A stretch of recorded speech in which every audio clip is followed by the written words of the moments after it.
What does it mean when a community opens its heart to two souls who've known nothing but rejection? When does a wedding become more than just a ceremony? Today, Day and Huyen begin a journey through their village, carrying simple invitations, but receiving something far more precious. Stay with us to witness love's triumph over loneliness. The first rays of sunlight pierce through the morning mist, painting the highland village in shades of gold and amber. Inside their modest home, Dee wakes before dawn, his heart racing with an emotion he never thought he'd experience again. Today isn't the wedding day yet, but it feels just as significant. Today, he and Huyen will invite their community to witness their union. He turns to see Huyen already awake beside him, her eyes glistening with tears she's trying to hold back. They don't need words. Their hands find each other, fingers intertwining with the familiarity of two people who've weathered storms together. This simple gesture speaks volumes about their journey from strangers to soulmates, from broken hearts to healing love. Maya bursts into the room, her 7-year-old energy infectious as always. Daddy D, Mommy, can I help today? Please, please, please. Her voice fills the house with joy. Dee lifts her up, spinning her around as she giggles uncontrollably. For Huyen, watching this scene never gets old. This man who had no obligation to love her daughter has become the father Maya never had. On the small wooden table lie 20 handmade wedding invitations. Nothing fancy, no expensive paper or elaborate calligraphy. Just simple cards with their names, a date, and a heartfelt message. Huyen had stayed up late writing each one personally, her hand cramping but her spirit soaring. Each invitation represents someone who had shown them kindness when they had nothing. Day prepares a simple breakfast, while Huyen organizes the invitations. The aroma of rice porridge fills their home, mixing with the fresh mountain air flowing through the open windows.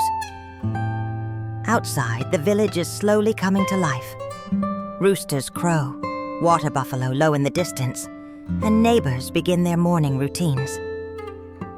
This is the community that had embraced them when the world seemed determined to cast them aside. As they eat together, Huyen's mind drifts back to those dark days after her mother-in-law threw her and baby Maya out. She remembers the cold nights in abandoned shacks, Maya crying from hunger, her own desperation threatening to consume her. She remembers the shame, the fear, the overwhelming loneliness.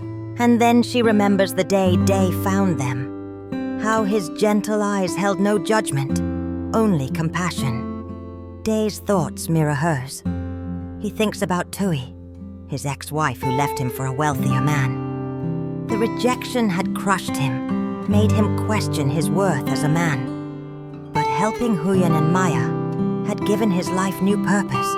Loving them had taught him that real wealth isn't measured in money, but in moments like these, in shared breakfasts and excited children, and the promise of forever with someone who truly sees you.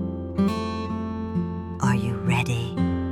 Huyen asks softly, placing her hand on his arm. Day nods, pulling her close for a brief kiss on the forehead. Maya makes an exaggerated ew sound, making them all laugh. Yes, they're ready. Ready to share their joy. Ready to invite others into their happiness. Ready to show the world that second chances can lead to beautiful endings. They step out into the crisp morning air, the invitations carefully tucked into a cloth bag Maya insists on carrying. The mountain landscape stretches before them, terraced rice fields cascading down the hillsides like green waterfalls, peaks shrouded in mist, creating a mystical backdrop. This is their home now, and these mountains have witnessed their transformation from broken individual to a united family. Their first stop is just 3 houses down, where elderly Mrs. Lan lives alone. Her small home is surrounded by herbs and vegetables she tends with arthritic hands. When Huyen was homeless and desperate, Mrs. Lan had been the first to offer help, sharing her meager vegetables and never asking questions. The old woman's eyes light up when she sees them approaching. Mrs. Lan, Huyen begins, her voice thick with emotion. We're getting married next week, and we can't imagine celebrating without you there. She extends the invitation with both hands, a sign of deep respect. Mrs. Lan takes it, and tears immediately stream down her weathered face. Oh, my dear children, she whispers, pulling Huyen into a tight embrace. I've prayed for this day since I first saw how that good man looked at you. Day feels his own throat tighten. Mrs. Lan insists they take some fresh herbs for their wedding feast, refusing to take no for an answer. From there, they head down the winding path toward the dock, where De works. The morning is getting warmer, and the village is fully alive now. They pass other homes, and people wave from their doorways. News travels fast in small communities, and several neighbors. Why they're out walking today. At the dock, Dee's co-workers are already unloading bamboo from a boat. These men, weathered by sun and hard labor, have become Dee's brothers. When Tui left him, they had kept him sane with their rough humor and unwavering loyalty. When he brought Huyen and Maya into his life, they had accepted them without hesitation. Now, seeing Day approach with his small family, they set down their tools and gather around. Brothers, Dee announces, his voice carrying across the dock. I'm inviting you to witness the happiest day of my life. He hands out invitations to each man. There's Mr. Bin, the foreman who gave De extra work when he needed money for Maya's school supplies. There's young Tuan, barely 20, who always saves the best fish from his catch to give to Maya. There's old Mr. Duke, who has worked the docks for 40 years and sees Day as the son he never had. The men erupt in cheers and teasing. Finally making an honest woman of her, one shouts. About time, another adds. But beneath the playful banter, there's genuine happiness. Mr. Bin pulls Dee aside. You deserve this, brother. After what that woman did to you, I never thought I'd see you smile again. But Huyen, she brought you back to life. Day can only nod, too moved to speak.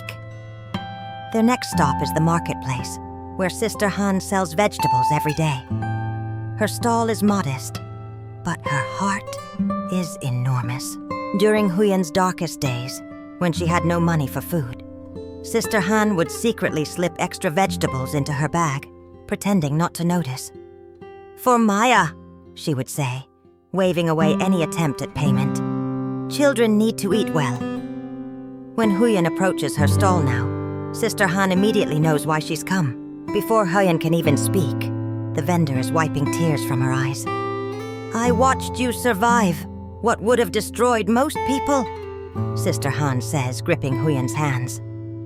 I watched you be both mother and father to that little girl. And I watched this man love you both like you were his from the beginning. Of course I'll be there. I wouldn't miss it for anything in this world. They continue through the village, each stop revealing another thread in the tapestry of support that has sustained them. There's Mr. Nia, the carpenter who built Maya's small bed for free, insisting it was from scrap wood anyway. There's Sister Mai, who runs the small village shop and let Huyen's debt slide when times were impossible. There's the young couple next door who helped repair their roof during last year's storms. At the small village school, they find Miss Tao, Maya's teacher. This young woman, fresh from university, could have taken a position in the city, but chose to serve her rural community instead. She had seen Maya's potential immediately and had spent extra hours helping her with reading. Maya is one of my brightest students, Miss Tao tells them. But more than that, she's kind. That comes from you, she says, looking at Huyen and Day. From what you've taught her about resilience and love. The invitation trembles in her hands as she promises to attend. As the afternoon sun begins its descent, they realize they've walked nearly the entire village. Their feet are tired, but their hearts are overflowing. Every person they invited responded with genuine joy, many with tears. Some shared memories of helping them. Others recalled seeing their love story unfold from a distance. But all of them, every single one, felt honored to be included in this celebration. Maya, who has been skipping alongside them all day, suddenly stops and looks up at her mother and Dee. "Everyone loves us," she says with the simple clarity only children possess. "We have so many people who love us." Huyen kneels down, pulling her daughter close. "Yes, baby. Yes, we do." By the time they return home, the sun is painting the sky in brilliant oranges and purples, the mountains silhouetted against the fading light. Dee and Huyen are exhausted, but filled with a contentment so profound, it feels almost sacred. They've walked for hours, shared their joy with dozens of people, and received more blessings than they could have imagined. But their day isn't quite over. As they approach their small home, they notice people gathered outside. At first, Huyen's old fears resurface. Is something wrong? But then she sees the smiles, the packages in their hands, the warmth in their eyes. Their neighbors have come, not with demands or judgment, but with gifts and offers of help. Mrs. Lan is there with her daughter, offering to help cook traditional dishes for the reception. Bin and the dock workers have brought a contribution of money, pooled together from their modest wages, to help with wedding expenses. Sister Han arrives with baskets of the freshest vegetables from her market stall. The carpenter, Mr. Ngia, explains that he's already started building a simple arch for the ceremony, decorated with local flowers. Dee is overwhelmed. He tries to protest, to tell them it's too much, but they won't hear it. "Brother," Mr. Bin says firmly, gripping Dee's shoulder. "When we hurt, you helped carry our burdens. Now let us carry some of yours. Let us share in your joy." Huyen stands in the center of this gathering, looking around at faces illuminated by the setting sun and the lanterns people have lit. These are her people now, not connected by blood, but by something deeper, by shared struggles and mutual support, by the simple act of showing up for each other when it matters most. She thinks about her former mother-in-law, who threw her out like garbage. She thinks about Thuk, her ex-husband, who abandoned his responsibilities. Their rejection had felt like the end of her world. But standing here, surrounded by genuine love and acceptance, Huyen realizes that their cruelty had actually been a strange kind of gift. It had led her to this village, to these people, to Dee. Sometimes the worst things that happen to us clear the path for the best things to find us. As the neighbors continue to plan and organize, Maya falls asleep against Dee's chest, worn out from the day's excitement. Dee strokes her hair gently, his other arm around Huyen's waist. They stand together in their small yard, watching their community transform their simple wedding into a village celebration. "I never knew people could be this good," Dee whispers to Huyen. She leans her head against his shoulder. "Neither did I. I thought kindness was something you had to earn, or buy, or beg for. I didn't know it could just be freely given." The evening deepens, stars beginning to emerge in the darkening sky. One by one, the neighbors head home, each leaving with promises to return, to help, to celebrate. Finally, it's just the three of them again, Dee, Huyen, and Maya, standing in the doorway of their home. The wedding is still a week away, but in many ways, the celebration has already begun. It began the moment they decided to share their happiness, to invite others into their story, to trust that their community would embrace them, and that trust has been rewarded beyond measure. Today was never just about delivering wedding invitations. It was about witnessing the power of human connection, about seeing how communities can become families when people choose compassion over judgment. Day and Huyen's journey through their village revealed something beautiful. That love multiplies when shared, that joy becomes richer when celebrated together. This couple, both rejected by their first spouses, both wounded by life's cruelty, have found not just each other, but an entire community willing to stand with them. Their wedding won't be grand or expensive, but it will be rich in the things that truly matter. Genuine relationships, heartfelt blessings, and the support of people who've watched them build something beautiful from broken pieces. As we prepare to witness their wedding day in our next episode, remember that the most meaningful celebration aren't measured by their cost, but by the love that surrounds them. Ly, Huyen, and Maya have learned that family isn't always about blood. Sometimes it's about who shows up, who stays, and who celebrates your victories as if they were their own. Thank you for joining us on Life Single.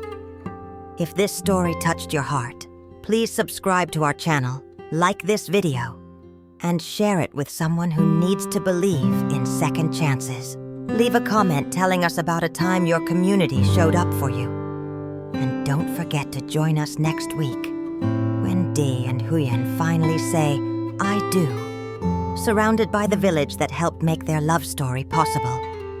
Because in the end, we all deserve a community that celebrates our happiness. Ly and Huyen found theirs, and their story reminds us that it's never too late to find ours.